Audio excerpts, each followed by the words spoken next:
The Blue Jays one strike away from the World Championship. The 0-2 pitch. Slap to the left side, a hit. Bowser's being waved in. Maldonado's throw is over everything. It's a tie ball game. Oh, no. Could it be happening again? Was history coming back to haunt the Blue Jays?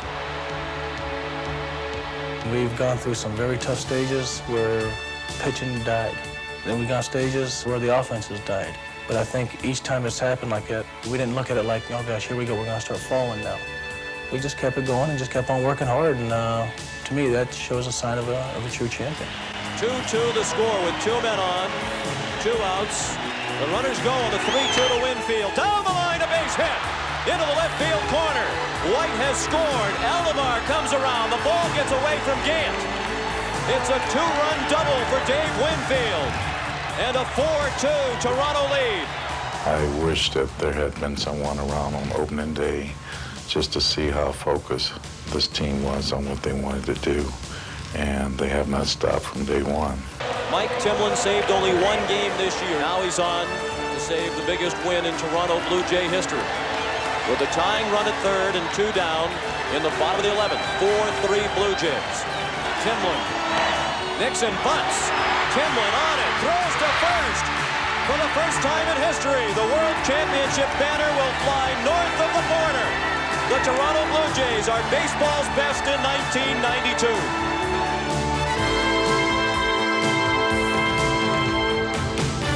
Oh, Canada, the story of the 1992 World Champion Blue Jays.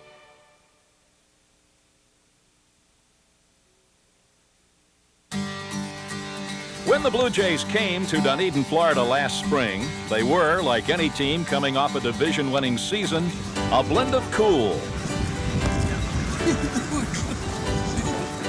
and confidence. Man in pain. And they had a lineup any team would envy. Roberto Alomar at second base and Joe Carter in right field made up the core. Then in the offseason came a couple of old pros. There was Dave Winfield, coming off an 86 RBI season with the Angels. And former Twin Jack Morris, hero of the 91 World Series. I want to be a part of a winning situation, and I think that this team was as close as you can get without being there. And I think that myself and a guy like Jack Morris, just coming off a World Series championship, we have a lot to offer, a lot to add. I know there's a lot of talent over here. My hope is that we can all kind of blend together the way we did in Minnesota and a couple years over in Detroit and have that camaraderie that helps you have fun at the game. When you have fun at the game, winning seems to come easier. And winning was definitely on the Blue Jays' minds when the team headed north. Opening day in Detroit. Right off the bat, the veteran newcomers took charge. Dave Winfield smacked 3 hits, and one-time Tiger Jack Morris cruised against his former team. Morris got plenty of support. Pat Borders doing his best to help the cause. To right field and deep. Back to the wall and gone. It's 2-0 Toronto. It was 4-2 Toronto in the bottom of the 9th when Morris finished them off. Fryman ground ball Gruber. This should do it. And Oru digs it out, and Jack Morris has his first win as a Toronto Blue Jay. Jack did exactly what it took to get us off to a great start, and we end up, sweeping those 3 games and come back here and sweeping Baltimore. So, he got us off to that great start. He kind of set the tone for the whole season.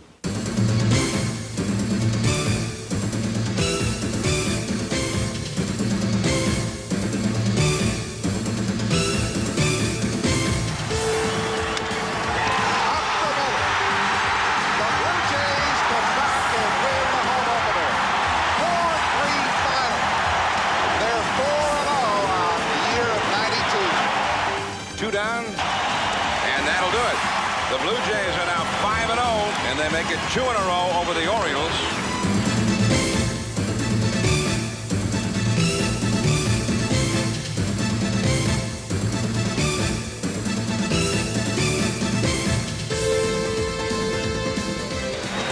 the big one. No, breaking ball, strike 3, got it. Now the Blue Jays have won a club record 6 straight to start their season, as they sweep the Orioles, a 3-game series here at the Skydome. What a start. 6 straight wins, an April record of 16-7, and 2 games in front. The Blue Jays were rolling, and so was Dave Winfield. Off to a hot start, he hit .375 in April and gave the Blue Jays the designated hitter they'd been looking for. To Toronto, Winfield was Mr. Everything. And when the Blue Jays were down, like in this May 7th game in Seattle, they knew who to turn to for help. This was a game Seattle was beating us. We were down by 4 runs going into the last. I just kind of looked at it and said, if I get up, I have a chance to win the game, but there'll have to be 2 outs and the bases loaded, and that's what materialized. 2 balls and 2 strikes. Slider belted deep to left field. Mitchell to the track, to the wall. Grand salami time. Toronto leads it 8-7. Unbelievable. I think it was the 10th Grand Slam I've hit in my career. Other people have hit more, but it was a real significant one. And to be able to come back from that deficit, that was one of the games during the course of the year that the guys felt that we can come back at any time and win. With that kind of confidence, the Blue Jays felt they were never behind the 8 ball. And at the end of May, they showed why, pulling out 5 straight wins in their last at-bat. We have a scoreless tie here in the bottom of the 8th inning. Alomar gave this a charge to left field. It's way back and gone. Home run, Roberto Alomar. Alomar gets it. Jays lead 1-0. Here is Lance Johnson. He pops it up for Gruber on the warning track, makes the catch, and there's the ball game. The Blue Jays win it 3-0. The winning run is at second base with 2 down here in the 11th inning. The 2-2 pitch to Kent. Line drive to left. Moving over Abner, running. It's over his head. It goes to the wall, and Gruber scores to win it 2-1. 2-2 tie. Bottom of the 9th, 2 out. Gruber at second and Olerud at first. The pitch. A swing and a line drive, base hit to left field. Here comes Gruber. Here comes a range throw. A slide. Safe! The Blue Jays win. Greg Myers out of sick bay with the game winner. Final in this one, 3-2. 10th inning for the Blue Jays. High ball, left center. Will it fall in? Yes, it does, and it bounces over the head of Kirby Puckett. He's headed for the wall. White's headed for third. He's running hard. He may score. Devon White hustling to home plate. An in the park home run, and the Blue Jays lead 4-3. Team's won 4 straight in its last at-bat. Perhaps number 5 tonight. Ground ball up the middle. Puckett charging it hard. Up with the ball. Borders is headed home. The throw. Borders is safe. A 2-run lead for the Toronto Blue Jays at 7-5. Winning the hard way was doing wonders for Toronto's confidence. So was coming to Yankee Stadium in early June with an offense that was pumped up and raring to go.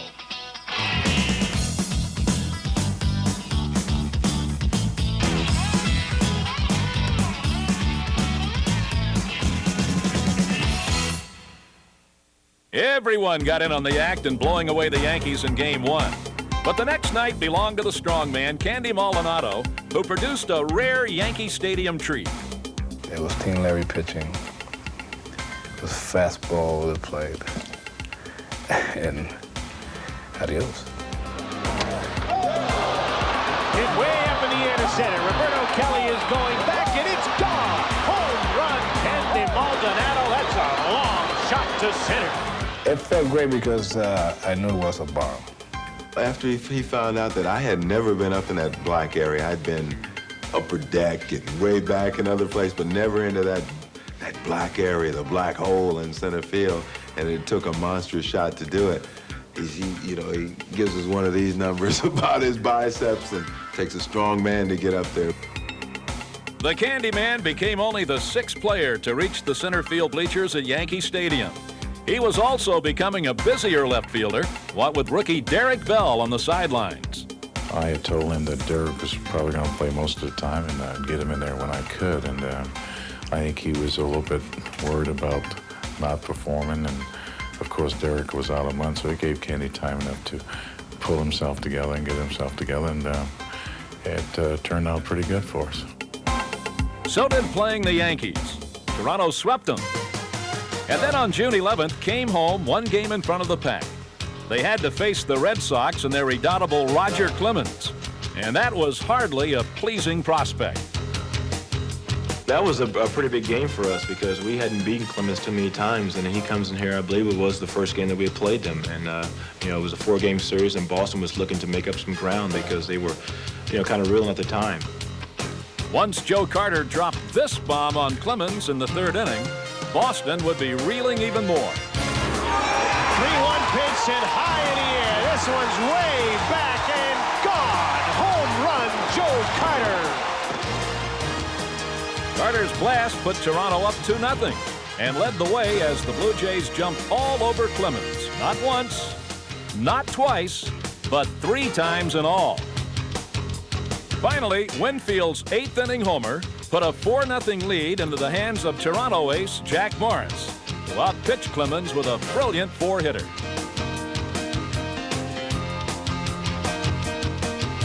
With the win, Morris ran his record to 7-3. He was winning big in the first half, and so was Juan Guzman. At 25, he was fast becoming one of the league's dominating pitchers, winning 11 of his first 13 decisions. When this season started off, the 2 guys that really were carrying the load were really Juan Guzman and Jack Morris. We have a very talented staff. You know, Juan Guzman has done a remarkable job again this year. We didn't think at the end of last season that Juan was certainly a flash in the pan. He was a guy that all of a sudden he found his release point.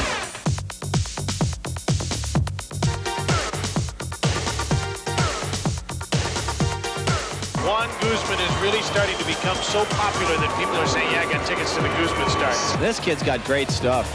Big pitch. Got it. He just reared back and flew it by him. Certainly one of the best talents in the American League so far. You got good stuff when you throw 95, 98 miles per hour. You know, you don't have to worry about nothing. All you have to do is throw strikes. There's strikeout number 5, and Guzman's now tied for the American League lead with Clemens. 3 up and 3 down, and a great start for Guzman. Watch this. Ground ball, knocked down somehow by Guzman. What a performance by Guzman. Yeah, I got tickets to see Guzman. Of course, when pitchers needed help, their friends were always there. Indeed, the Jays had the earmarks of a champion. Pitching and defense. 1 and 1 equal 2 in a big, big way. I mean, as far as the plays behind you, I mean, those come every night. I mean, it doesn't matter, you know, you go from a catcher. Pat Borders making, you know, some great stops and, you know, balls in the dirt to, you know, to Joe. You know, Devon shaking something down. Candy or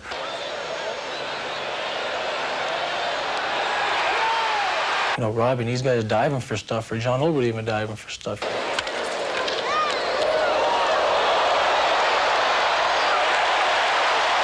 I mean, the plays are endless with this team because you got such a, you know, such a talented team out there.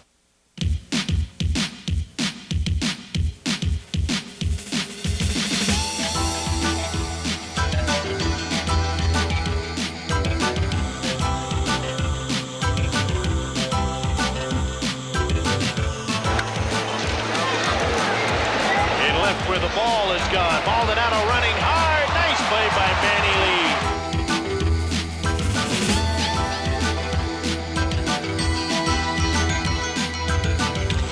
Hot smash right to the shortstop, Lee. Oh, my, what a double play. Gruber flags it brilliantly and throws him out.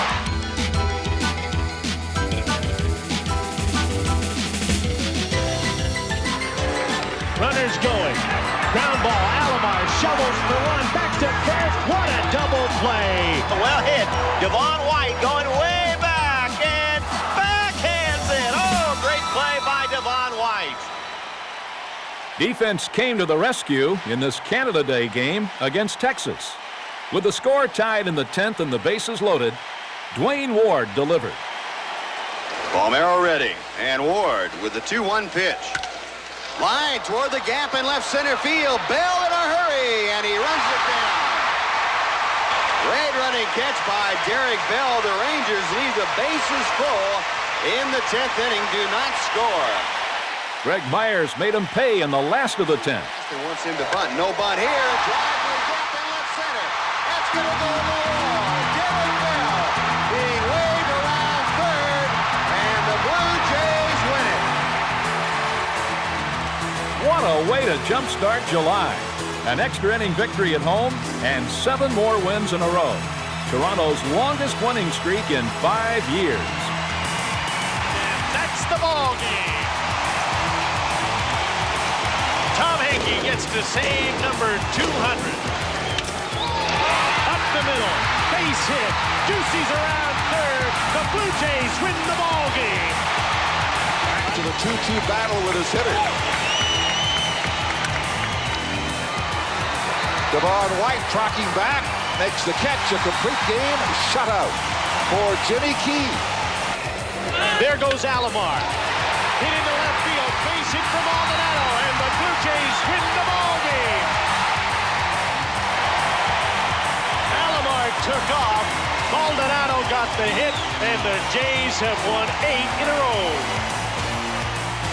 With all the momentum on their side, the Blue Jays marched into the All-Star break with a 4-game lead and a tie for the best record in the majors. But Toronto would have to put its momentum on hold while baseball packed up for San Diego. It was All-Star time, and for 3 Blue Jays, a proud night.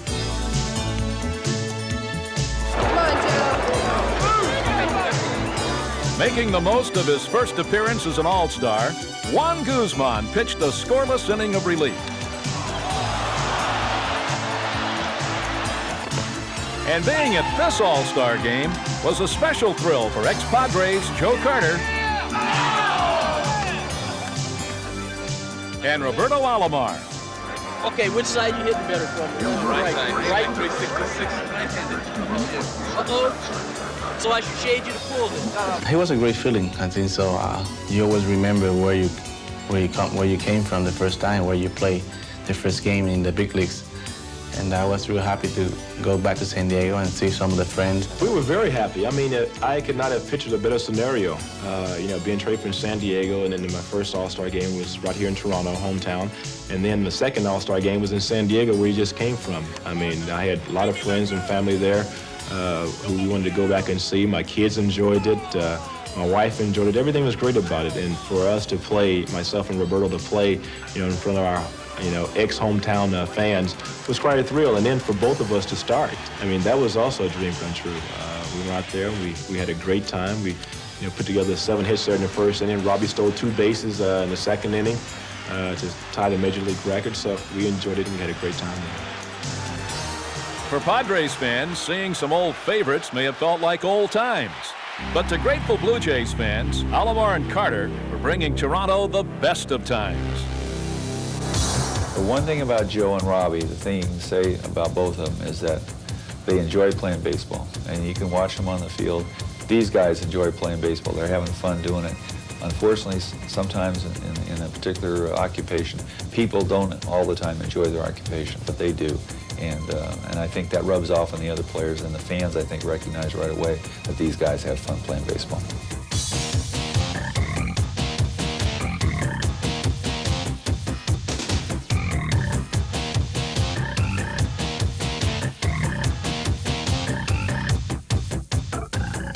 In Alomar, the Blue Jays have an outstanding second baseman who many say has become the best all-around player in the league. Well, what can you say about Robbie? Robbie's just an all-around great player, not only as far as his offense. Early in the year, he picked us up a lot of times, big hits, big 2-out hits, big win-and-run hits, great plays, loves to play the game. Day in, day out, he's given more than anybody else on the team. He makes the tough plays, and he gives 100% of his body, too. He never dogs it. he must have a real tough mental approach to the game. He's real tough mentally, I guess, because he comes out there and he's there to play every day very hard. No one appreciates Alomar's contributions more than those who play with him day in and day out. He's getting better and better with age.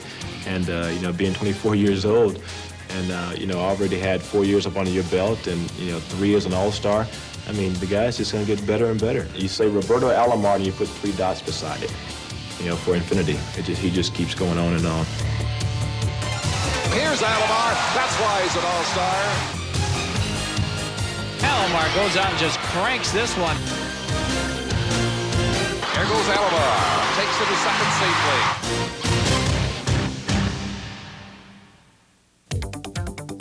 Put 3 dots beside Joe Carter, and you get a player of unlimited talents, one who loves to play the game.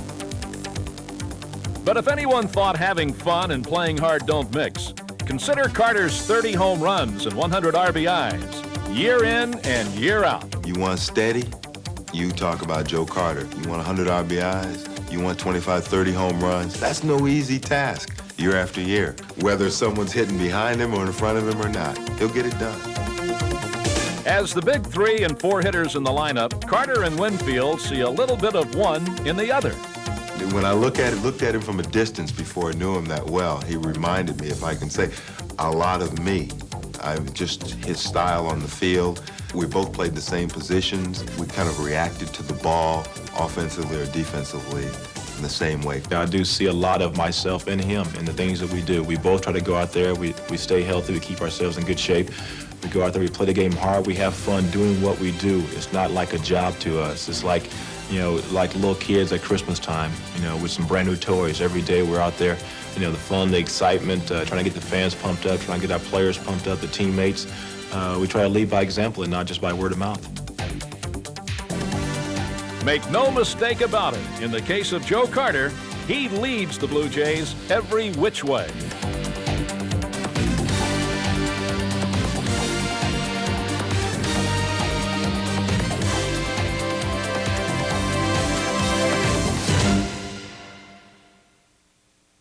As great a year as Carter was having, he and the Blue Jays slumped after the All-Star break. On August 4th, they hit a real low when a muscle pull in Juan Guzman's back put him out of action for 15 days. The Blue Jays staggered through the month. On August 10th, their lead was down to 2 games, and the second-place Orioles were in town. Suddenly, pennant race was on everybody's minds. You see the Sky Dome. The Orioles and the Toronto Blue Jays are about to have at it. The first series of the year that starts feeling like a pennant race is underway. With the pressure on, the Blue Jays went to the long ball. In Game 1, they got home runs from the usual power sources: Joe Carter, Candy Maldonado, and Dave Winfield. Each of them hit a 2-run homer, and Todd Stottlemyre kept up his career hex on the Orioles, pitching 7 strong innings and beating them for the 6th straight time. And so, Toronto is 3 up on the Orioles as they clobbered the Orioles and deflated the Orioles Express. And Toronto, by virtue of that, is 1 up in this series. But in the next 2 games, the Blue Jays got clobbered themselves, shut out in one and outscored in the other 11-4. And the lead was down to 1 game. Looking to regain their winning perspective in Game 4, Joe Carter cut loose for the 3rd time in 4 days. His 26 homer put the Orioles behind early. What's more, they were positively stymied by Doug Linton, who was in the midst of a brilliant first Major League start. Fastball is bounced up the middle. Roberto Alomar up with it. And Doug Linton has now retired 15 consecutive Oriole hitters. Linton allowed 3 hits in 8 innings, good enough to collect his first souvenir as a major leaguer and put the Blue Jays 2 games in front. Linton's debut turned out to be a bright spot in an otherwise bleak stretch for the pitchers who were going through a bad time. And as the pennant race wore on, the Blue Jays had reason to worry. But on August 27th, General Manager Pat Gillick gave the pitching staff just the lift it needed when he snagged one of the top pitchers in the National League, the Mets' David Cone.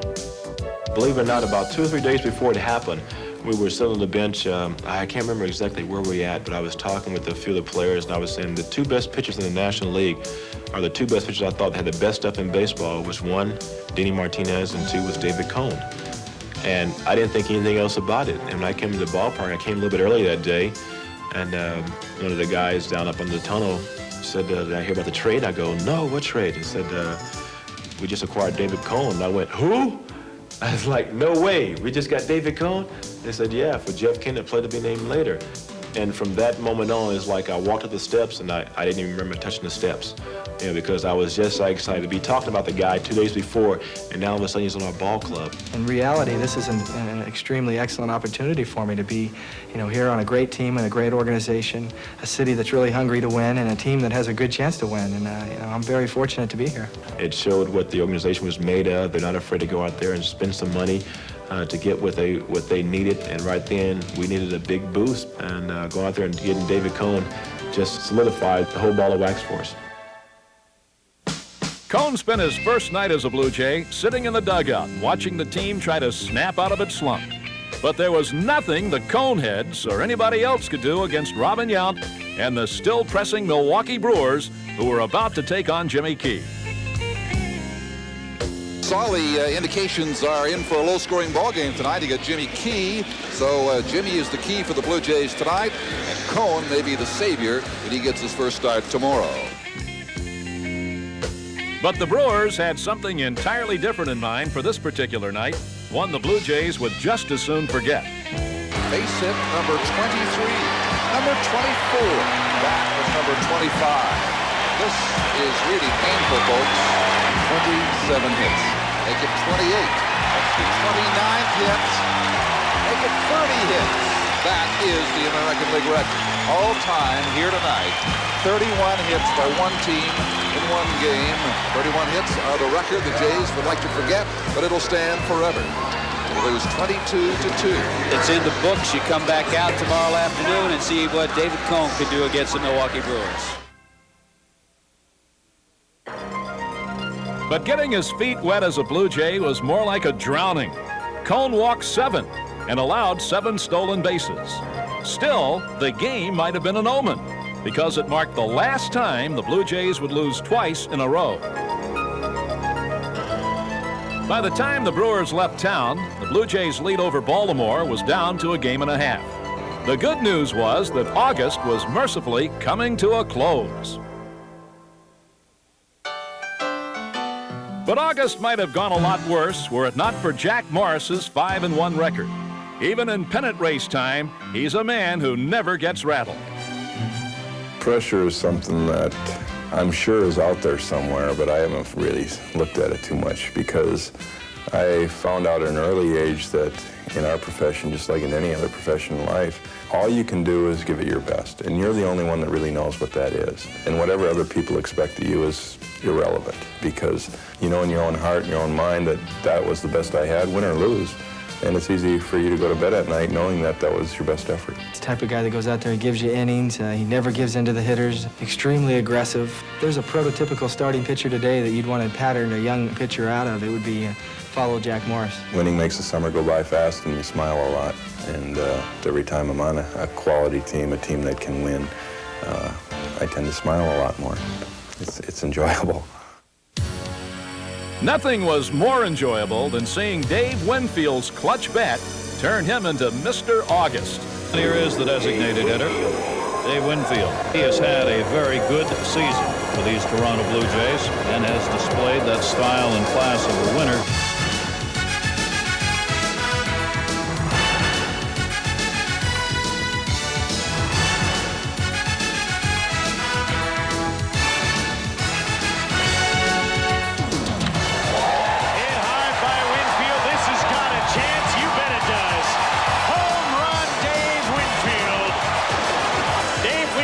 Picked up 3 RBIs on the 3-run home run, and he's He set a Blue Jay club record with 32 runs batted in the month of August. We needed someone to emerge and make some things happen. We didn't play good baseball in August, and without the runs driven in, I don't know what position we would have been in today, but it was a significant month and one of my better RBI months.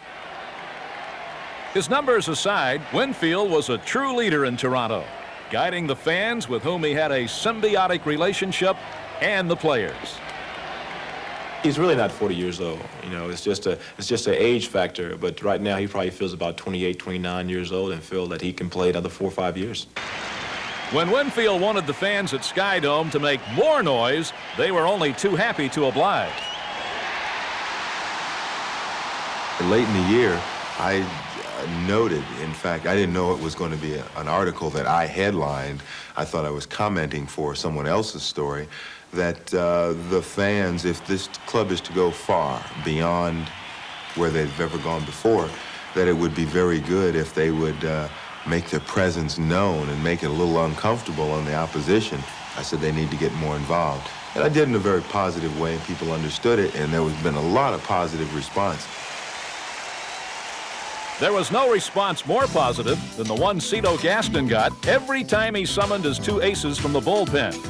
Dwayne Ward was outstanding as the setup man, at one point tossing 21 shutout innings. And like clockwork, when Ward was through, on came Tom Henke.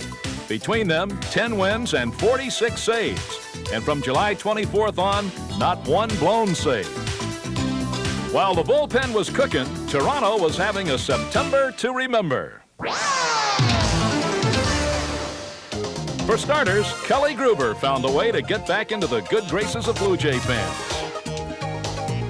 They're really getting on Mr. Gruber. He wants to show them. You know he'd love to belt one right here. Line drive, left field. Back goes Tim Raines. Back to the track. Grand slam. Home run. That'll show him. In a series against the Twins, Joe Carter reached a pair of familiar jackpot totals. In the first game, he became a 4-time 30-home run man. And in the next game, hit this total for the 6th time. He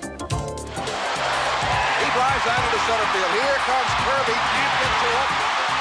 1 run will score. RBI number 100 for Carter. Year after year, 100 or more for this man. He's done it again. John Olerud would end up with 16 homers, but none was bigger than this 10th inning shot. And John Olerud comes to the plate with a winning run aboard. He's hit 4 home runs against the Indians this year, 6 in his career. Swings at the first pitch. High fly ball way back and gone. Home run, John Olerud. The Blue Jays win it 7-5.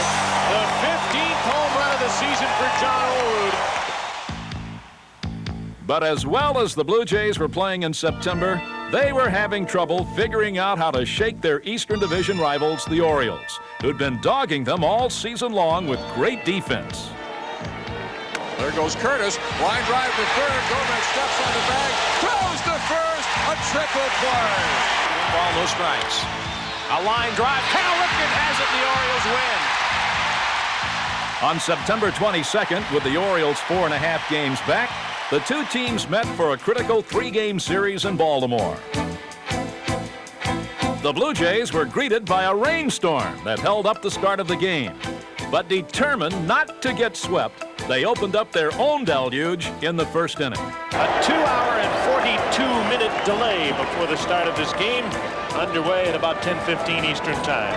Devon White steps in, the leadoff man for the Blue Jays, and finally this game is about to begin. High fly ball right field. Way back, and it's off the top of the wall and gone. It's a home run for Devon White. A leadoff home run, and the Jays are up 1-0. His mates gave Todd Stottlemyre 3 more runs to work with. And although the Orioles turned it into a squeaker, the Blue Jays held on to win. After losing the next night, the The old veteran Dave Winfield took matters into his own hands in the first inning. 3-1, hammered by Winfield. That's back, way back, no doubt about it. Gone. Home run, Dave Winfield. That drives in 100 and 101 for Dave Winfield. First time a 40-year-old big leaguer has done that. Winfield's 3 hits and 4 RBIs pretty much knocked the Orioles out at last. Nice snag by John Olerud, and that's the ball game. The Blue Jays have defeated the Orioles 8-2 and stay 3.5 up on that team from Milwaukee that refuses to lose. That team from Milwaukee had been quietly and persistently coming on. And in September, there was no stopping the Brewers. They were in the midst of winning 20 of 27 games, and it seemed as if everything was going their way. High pop fly in the infield. Seitzer has the easier play, but Nielsen wants it. He dropped it, and Seitzer caught it. The Brewers were catching everything, but so far, they hadn't yet caught Toronto. Meanwhile, strange things were happening to the Blue Jays and Jack Morris, who wouldn't let a downpour in Yankee Stadium wipe out their 9-0 lead. And so in the 5th inning, went to their hurry-up offense to make the game official. There's one swing. To be very quickly followed by another. Strike 2, 1 and 2.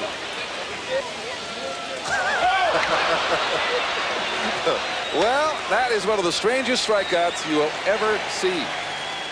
The game was finally held up for 2 hours, but after the rain delay, a gutsy Jack Morris completed his mission and became the first Blue Jay ever to win 20 games. Now with a week to play and Toronto's lead at 2.5, the pennant race came down to the Blue Jays and the Brewers going at it from a distance. Mattingly, shallow left, Maldonado with a catch in the rain. And that should do it. The force on Ambrosius ends the ball game. The Brewers win their 17th in 23 games here in September to keep the heat on the Toronto Blue Jays. This is lashed into right field, but there is Winfield to reach and make a fine catch. Supreme effort. The crowd rises to acknowledge it. Here's the 1-2 pitch. And a fly ball hit to shallow left field. Calling for it is Listash, and Listash makes the catch. And Milwaukee has inched closer to the Blue Jays. 2.5 games. Toronto lead over Milwaukee, 2 in the loss column, and it's getting close. Here's the 1-2. Hinkie to Plantier. Fly ball to left. And the magic number is 3. Line drive into left field. Vaughn makes the catch. The ball game is over, and the Brewers win it. They're 2 games out with 3 to play, and we go to Oakland still in it. While Milwaukee was in Oakland, the Blue Jays were home against their old rivals, the Detroit Tigers. Though Toronto was closing in, the Tigers were not going to make this easy. They scored off Jack Morris in the first, but the Jays came back and back and back. Looking and saying goodbye. It's the year of 2-run homer for Roberto Alomar. 2-1 Toronto. That's hit pretty well right here. And Netherland leaves the yard. 4-1 for Toronto. That's launched, and you can kiss it goodbye. The 3rd home run of the night. The Jays are bombing Gullickson. 5-1. Unfortunately, Cito wasn't laughing long. Both teams kept scoring, and going into the 8th, Toronto had a precarious 1-run lead. So on came Ward for his usual 1 inning of perfection. Then Hinkie to wrap it up. Got it. The Jays are good for at least a share of the AL East. The magic number is 1, and now that may well be in the hands of the Oakland Athletics. With Milwaukee's game against the A's just getting underway out west, the Blue Jays had an anxious night ahead. Watching first from the locker room. Breaking ball away, and it is 2 balls and 2 strikes. 1-1. Yeah. 2nd inning. then from a local Toronto restaurant. Pitch to Wilson in the air, center field. Robin Yount broke late, comes on. It was obvious the Blue Jays were not going to clinch tonight, not with the Brewers hanging tough. Swing and a miss, and Phil Garner's Milwaukee Brewers remain alive in the American League East. Well, the game's on the line. Those are your money players. He came through with a big catch. Those things happen, but, destiny's still in our hand. The next day, October 3rd, clinch was on everybody's minds. And the Blue Jays wasted no time getting to the Tigers early. In the first inning, Joe Carter took destiny into his own hands. 1-0 pitch. High ball, center field. Phillips going back, running out of room. Home run, Joe Carter. Number 34 for Carter, and a kick start for the Blue Jays. 2-0 Toronto. Pitching a nearly perfect 8 innings in which he gave up 1 hit, Juan Guzman wasn't about to let Detroit spoil Toronto's fun. That's all for the Tigers in the 5th. He teased them by opening the door just a little, and then he just slapped it on their foot. With a 3-1 lead, the Blue Jays would finally get the last laugh. But with Henke unable to finish, Dwayne Ward got the call. Bases loaded, 2 outs. The Toronto Blue Jays are 1 out away from the American League East title in 1992. There's a pop-up. All the road is under it. And the Toronto Blue Jays are the American League East champions in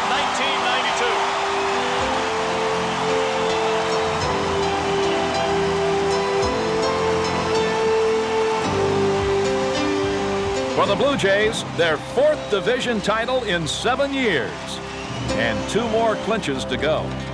I know that we want to go as far as we can, and that's to win the World Series. But it is tough to win a division, especially this division. I think it was a little bit underrated this year. It's a tough division.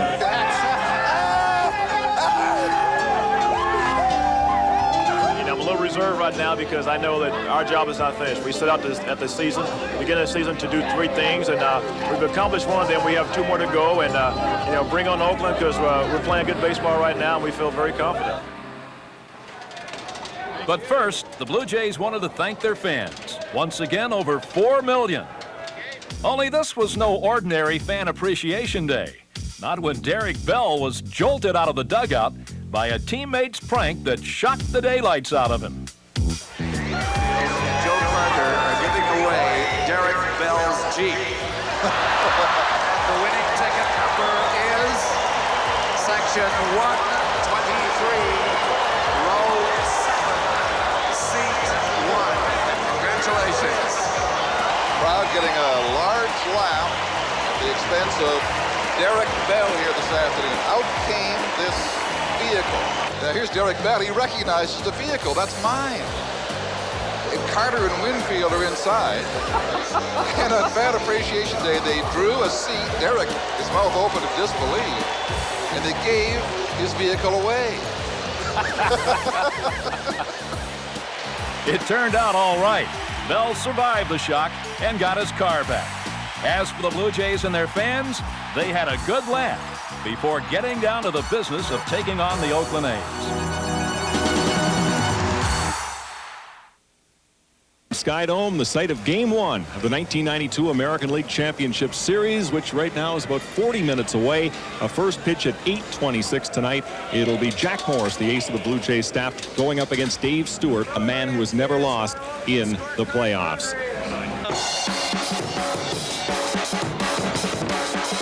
Let's go Blue Jays! We played some really big series against Baltimore and Milwaukee down the stretch, 4-game series, and won some big games. I think that's prepared us for the playoffs and World Series this year. I think everybody is as relaxed as I've ever seen them. We're going out there, we're focused, we know what we need to do to win, and we just have to go out and execute. The big story and the compelling story really is the quest of the Toronto Blue Jays. Anything short of the World Series here will not be satisfying, but good news for the Toronto Blue Jay fans. I think they have by far their strongest team and their best chance to get to the World Series. And Jack Morris, has he ever been here before? And a breaking ball ball hit deep to right field. I regret a couple poor pitches. Bottom line is they won. So the A's won, and now the pressure is on the shoulders of the Blue Jays. David Cone, who was acquired from the Mets on August 28th for the express purpose of pitching them into the World Series, and this is the game that they got him to pitch and to win.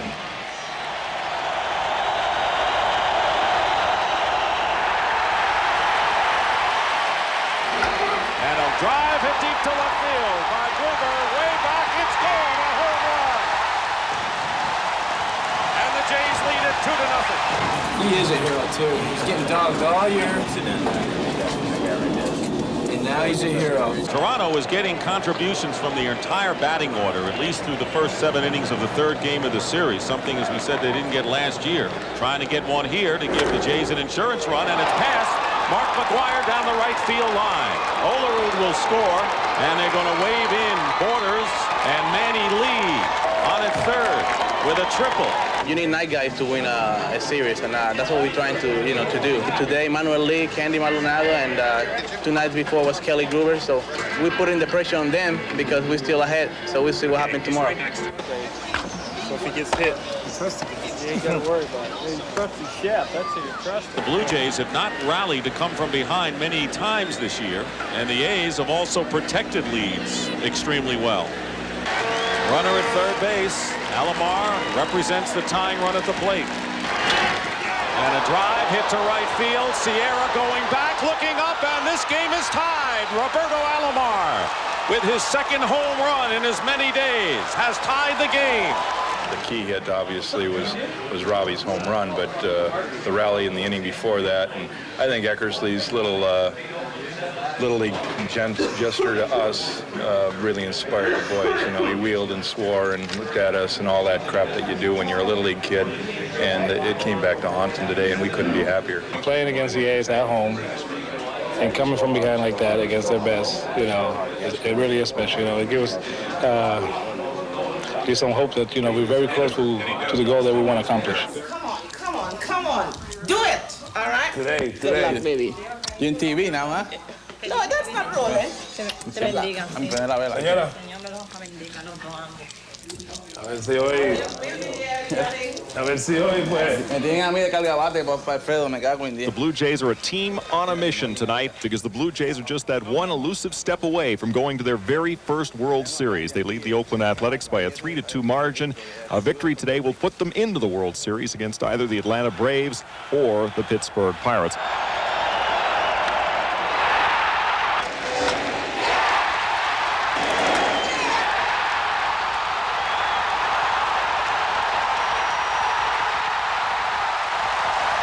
When this series started and people said it just may be Toronto's year, it just may be Toronto's year.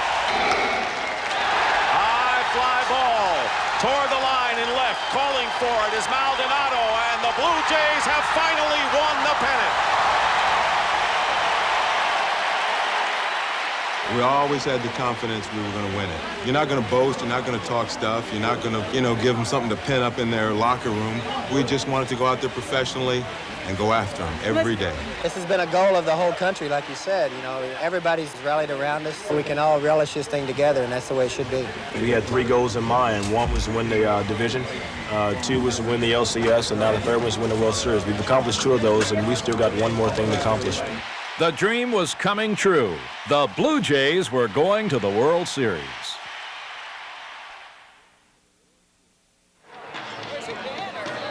And so, proudly representing the country of Canada, the Blue Jays headed to Atlanta for the first ever Global World Series.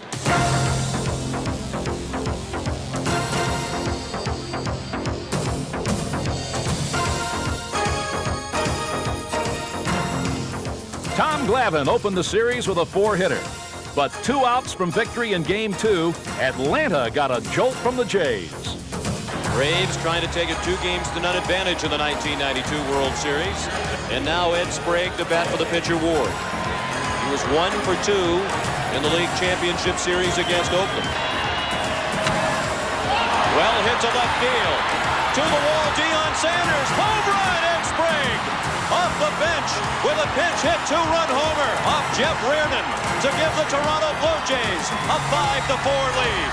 I was just fortunate enough to be in that situation and come through. I didn't think about, hey, I'm a hero or this or that or whatever. I didn't think anything of that. I was just thinking, we got the lead and we got a chance to win a game and go back to Toronto, even up. But first, in a gesture of goodwill, the U.S. Marine Corps color guard wanted to make amends for accidentally flying the Canadian flag upside down before Game 2. To correct this unfortunate error and show their true respect for the Canadian people, the Marine Corps has requested the privilege of again carrying the national flag of Canada. Time now for the first World Series game ever in Canada. They love you here, man. In Game 3, it was anything but love that Kelly Gruber was feeling when his 8th inning error cost Juan Guzman a run. But in the last of the 8th, Gruber atoned. Well hit down the left field line. Sanders watching it go. Home run, Kelly Gruber. Gruber tied it, and in the bottom of the 9th, Candy Maldonado sealed it. And Maldonado takes an 0-2 pitch to deep center to win the ball game. On an 0-2 pitch, driving in Alomar with the winning run. Toronto takes Game 3, 3-2. Game 4 belonged to the odd man out, Jimmy Key. In his first postseason start of the year, Key was nothing short of magnificent. Key, a longtime Blue Jay and one of their most popular players, and already they're on their feet for Jimmy Key. But with the championship on ice, Lonnie Smith's grand slam in Game 5 dashed any hopes of clinching in Canada. And the Atlanta Braves will head home for Game 6. In Atlanta, the Blue Jays came out swinging early. With their cheering section making plenty of noise, a Dave Justice error in the first inning brought home Devon White with a 1-0 lead. The Braves tied it, and in the 4th, Candy Maldonado untied it with a leadoff homer. Neither team could manage another run as the game turned into a tense, hard-fought affair.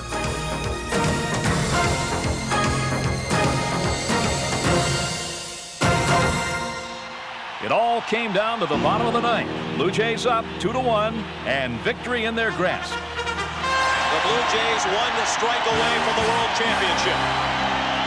The 0-2 pitch. Slap to the left side, a hit. Mazur's being waved in. Maldonado's throws over everything. It's a tie ball game.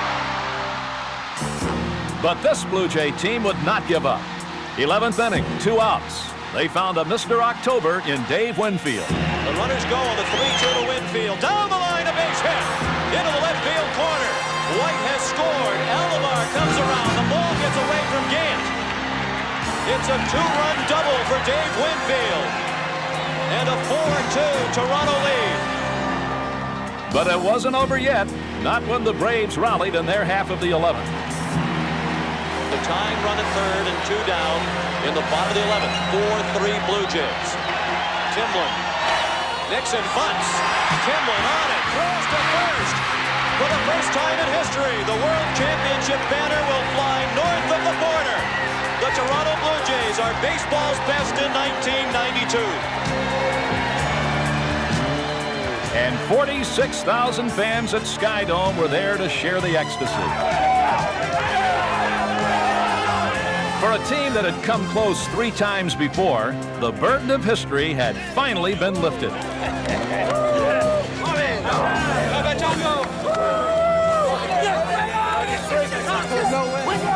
my save. That's my World Series save. All right, man. Hey, where the bounce on that mountain, baby? Where the bounce off it, man? Hey, baby. You told me. But take your time. I knew you was going to do that. You got to get it here and take it. Woo! Come on, Waldo. That was easy.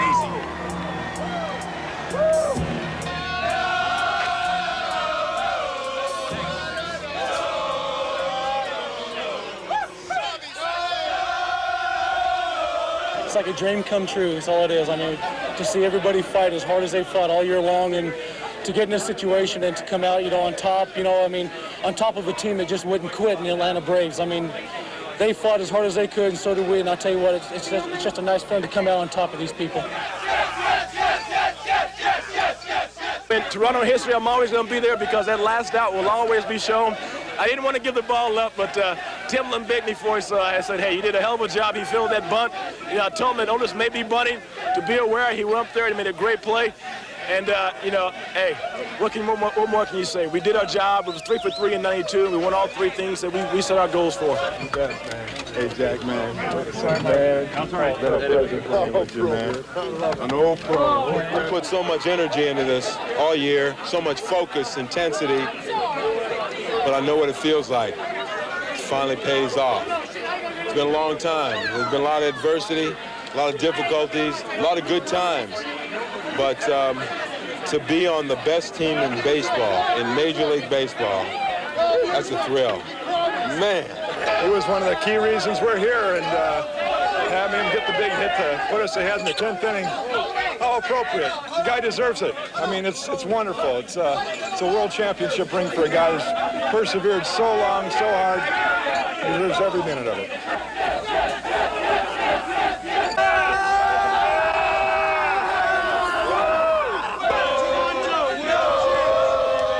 I'm in a cloud right now. It probably won't soak in on me for a couple of days, but it's a good feeling right now anyway. Thank goodness it's all over.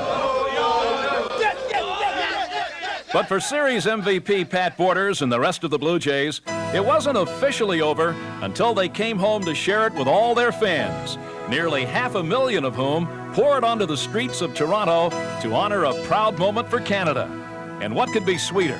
After 16 seasons of building a winner, the Blue Jays were world champions.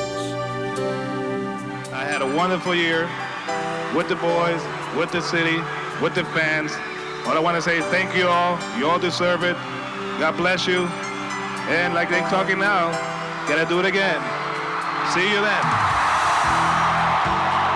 Although it may be true that people on this stage are either American or Latin American, we still feel the pride of Canada.